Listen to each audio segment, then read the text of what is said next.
CM Jaganmohan Reddy రాష్ట్ర మహిళల అభ్యున్నతికి పాటుపడుతున్నారని స్థానిక సంస్థల ఎమ్మెల్సీ వైకాపా గూడూరు ఇన్ఛార్జ్ మేరిగ మురళీధర్, రాష్ట్ర కార్యదర్శి పేర్నాటి శ్యాంప్రసాద్ రెడ్డి, సంయుక్త కార్యదర్శి నల్లపరెడ్డి వినోద్ కుమార్ రెడ్డి పేర్కొన్నారు. తిరుపతి జిల్లా కోట మండలం కేంద్రంలోని వైఎస్ఆర్ క్రాంతి పదం కార్యాలయం వద్ద ఏపీఎం రత్నయ్య ఆధ్వర్యంలో వైఎస్ఆర్ ఆసరా పథకం కింద పొదుపు సంఘాల మహిళలకు విడుదలైన రుణమాఫీ పంపిణీ కార్యక్రమాన్ని ప్రారంభించారు. ఈ సందర్భంగా ముఖ్యమంత్రి వైఎస్ జగన్మోహన్ రెడ్డి చిత్రపటానికి పాలాభిషేకం చేశారు. మండలంలోని 689 సంఘాలలోని 6778 సభ్యులకు 4 విడతలుగా మంజూరైన 21.52 కోట్ల రూపాయలను చెక్కులు మేరిగ మురళీధర్ మహిళలకు అందజేశారు. ఈ సందర్భంగా వారు మాట్లాడుతూ రాష్ట్ర ప్రభుత్వం ఆర్థిక ఇబ్బందుల్లో ఉన్న మహిళా సంక్షేమాన్ని విస్మరించలేదన్నారు. పేదలు తమ అవసరాన్ని ప్రైవేటు వ్యక్తుల వద్ద ఆర్థిక సంస్థల నుంచి అధిక వడ్డీ రుణాలను తీసుకోకుండా బ్యాంకుల ద్వారా లబ్ధి పొందాలన్నారు. సీఎం జగన్మోహన్ రెడ్డి మహిళా సంక్షేమానికి పెద్దపీట వేశారన్నారు.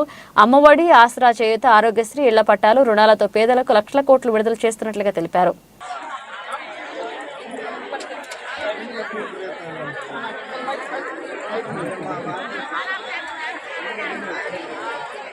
జగన్మోహన్ రెడ్డి గారి నాయకత్వం, జగన్మోహన్ రెడ్డి గారి నాయకత్వం, జై జగన్, జై జగన్,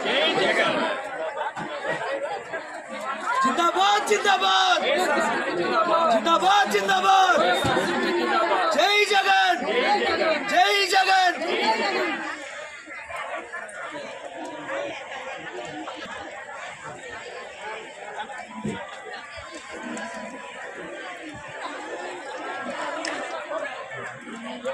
రాదన్నా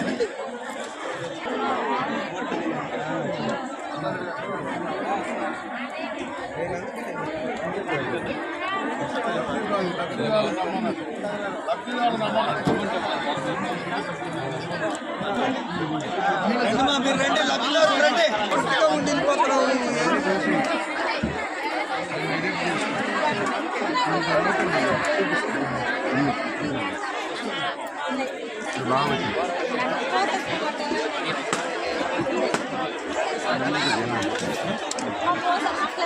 రాష్ట్రంలో ఎంతో మంది ముఖ్యమంత్రులు పరిపాలించారు.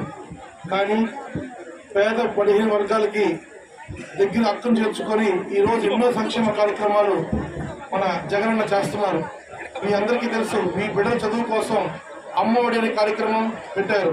అదేవిధంగా స్కూల్స్ లో నాడు నేడు కింద విద్యా సంస్థలన్నీ కూడా బ్రహ్మాండంగా తీర్చిదిద్ది కార్పొరేట్ స్కూల్స్ కి ధీటుగా ఈరోజు మీ బిడ్డలన్నీ కూడా డెవలప్ చేశారు.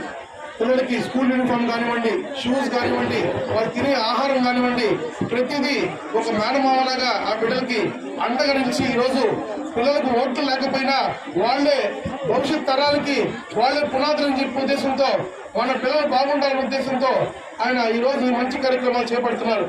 అదేవిధంగా హాస్పిటల్స్ చూడండి, గతంలో హాస్పిటల్ పరిస్థితి చాలా దీనంగా ఉండేది.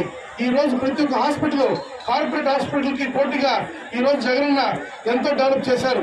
మహిళలకు అండగా వాళ్ళ సొంత కాళ్ళ మీద నిలబడే విధంగా వాళ్ళకి ఆసరా కానివ్వండి, చేయూత కానివ్వండి, ఇటువంటి కార్యక్రమాలన్నీ కూడా జగనన్న చేస్తూ వస్తున్నారు. మన మండలంలో 5,38,00,000 ఈ విడతలో 4వ విడతలో ఇవ్వడం జరిగింది. మీరు గుర్తుపెట్టుకోండి, చంద్రబాబు నాయుడు దీనికన్నా ఇంకా ఎక్కువ ఇస్తాను అని కళ్ళబోయే మాటలు చెప్తాడు. దయచేసి నమ్మకండి. 14 సంవత్సరాలు ఆయన ముఖ్యమంత్రిగా ఉన్నారు. ఇటువంటి మంచి పథకాలు ఏ రోజున చేశాడా? ఆయన స్వార్థపరంగా చూసి ఆలోచించుకున్నాడు. అమరావతిలో వాళ్ళంతా గుంపుగా తయారీ, ఒక మాఫియాలా తయారీ భూములు కబ్జా చేశారు. అక్కడ మన జగనన్న పేదవాడికి ఏం కావాలో 3,000 కిలోమీటర్లు తిరిగి ప్రతి పేదవాడికి ఏం చేయాలో ఆలోచించి ఈ 5 ఏళ్లలో తన శక్తికి మించి ఈరోజు చేశాడు. మధ్యలో మన కరోనా వచ్చింది, అవన్నీ కూడా అధిగమించి ఇన్ని సంక్షేమ పథకాలు చేశాడు. ఇంకా మళ్ళా ఒక అవకాశం ఆయనకి ఇస్తే ఇది కంటిన్యూ అవుతుందని మీకు తెలియజేస్తున్నాను. వాలంటీర్ వ్యవస్థ ద్వారా మీ ఇంటికి పెన్షన్ 1వ తేదీ ఉదయాన్నే ప్రతి ఇంటి తలుపు తోటి ఈరోజు ఇస్తున్నారు. గతంలో మీరు సాయంకాలం దాకా ఉండి ఆఫీసుల కాడ పడిగాపులు కాసి మీ పనులు చేస్తున్నారు. చేనేత కార్మికులకు సంబంధించిన వాళ్ళకి కానీ, అదేవిధంగా ఆరోగ్యశ్రీ కానీ 108, 104 రైతు భరోసా కేంద్రాలు, సచివాలయ వ్యవస్థను తీసుకొచ్చాడు. నేను ఈరోజు ఈ వేదిక మీద నుంచి గర్వంగా చెప్తున్నా, జగన్మోహన్ రెడ్డి గారితో ఆయన అడుగులో అడుగు వేసి మొదలుపెట్టిన తర్వాత నేను ఏ పదవి కోరకుండానే నా కుటుంబానికి గౌరవప్రదమైన, రాష్ట్రంలో గౌరవం దక్కే విధంగా నాకు గౌరవప్రదమైన పదవులు ఇవ్వడం జరిగింది.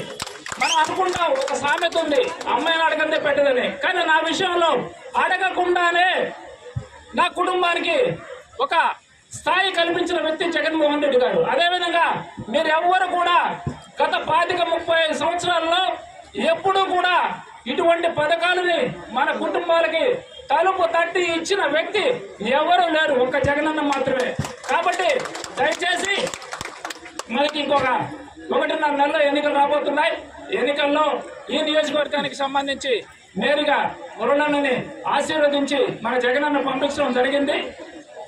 ఇది పొలిటికల్ సభ కాదు కాబట్టి మీ అందరి ఆశీస్సులు మురళన్నకు ఉండాలని చెప్పి మనస్ఫూర్తిగా కోరుకుంటూ, రాబోయే రోజుల్లో మహిళలే ఒక శక్తిగా ఆవిర్భవించి ఈ రోజు పొత్తులతో కూడిన పార్టీలు ఏదైతే వస్తున్నాయో వాళ్ళందరికీ కూడా బుద్ధి చెప్పే రోజులు తొందరలో రాబోతున్నాయని చెప్పి సభాముఖంగా తెలియజేసుకుంటూ, ఈరోజు మన మండలానికి సంబంధించి దాదాపుగా 5,34,00,000 రూపాయలు వైఎస్ఆర్ ఆసరా కింద జగనన్న కానుకగా మనకి ఇవ్వడం జరిగింది. కాబట్టి దయచేసి ఈ పథకాలన్నింటినీ తిరిగి మనం 2024 మే తర్వాత కొనసాగించుకోవాలంటే ఈ రాష్ట్రానికి జగనన్న ముఖ్యమంత్రి కావాలా.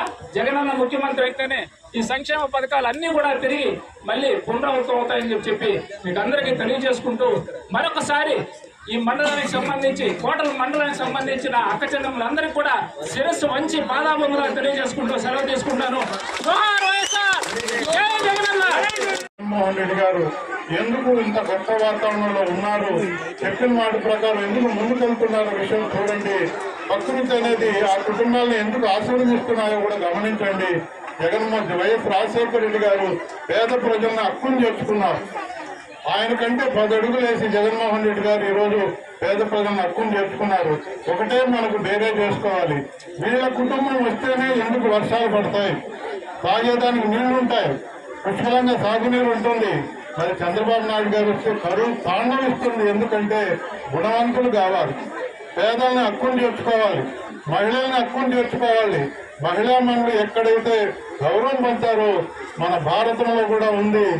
ఎక్కడైతే మహిళలు గౌరవం పడతారో అక్కడ వర్షాలు పుష్కలంగా పడతాయనే వాతావరణం ఎంత సత్యమో మరి జగన్మోహన్ రెడ్డి గారి వైఎస్ రాజశేఖర రెడ్డి గారు ఉన్నప్పుడు ఏ ప్రాజెక్ట్ చూసినా కళకళలాడుతుంటుందే తప్ప ఎక్కడ ఇబ్బంది జరగదు. ఈ ఒక్క సూత్రం తెలిసి మనకు ప్రకృతే జగన్మోహన్ రెడ్డి గారిని ఆస్వాదించింది. ప్రకృతికి రూపం, మరో రూపం ఎవరంటే మహిళా మనులు. నేనందరూ కూడా ఈ సందర్భంగా మనవి చేస్తున్నాను, మహిళా మనులందరికీ తల్లి మనసు గొప్పది. ఒక్కసారి మీరు బేరే చేసుకోండి. ఏ బిడ్డ గౌరవంగా ప్రజా జీవితం గడుపుతున్నారు, ప్రజల గురించి ఆలోచిస్తున్నారు, పేద ప్రజల గురించి గొప్పగా ఆలోచిస్తున్నాడు. ఒక్కసారి ఆలోచించండి. 9 పథకాలు పెట్టాడు. గొప్ప